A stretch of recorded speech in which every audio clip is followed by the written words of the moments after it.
Pekarniyalarda eng ko'p sotiladigan makli va yong'oqli bulochkani bugun uyda tayyorlab ko'ramiz. Iliq sutga shakar va dro'jji solib 10 daqiqada apara tayyorlab olamiz.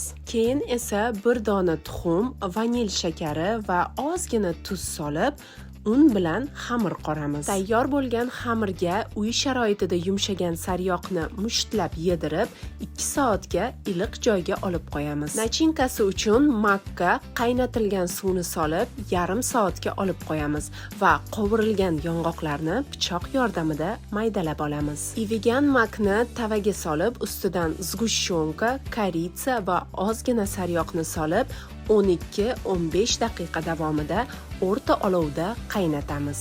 Oshib chiqqan xamirimizni 2 bo'lakka bo'lib, yupqa qilib yoyamiz va ustidan birinchi bo'lib makli nachinkamizni va uni ustidan esa maydalangan yong'oqlarni sepib, rulet shakliga keltiramiz. Endi esa ruletni ham 2 bo'lakka bo'lib, xuddi videoda ko'rsatilgandek kesib, asabiylashmasdan, eriylarni aybdor qilmasdan nozik qo'llar bilan chiroyli qilib o'rab chiqamiz. Amallab urush janjalsiz o'rab olgan bulochkalarimizni duxovkaga 180 darajaga 25 daqiqaga yuboramiz. Xohishga ko'ra ustiga sirop quyishingiz mumkin.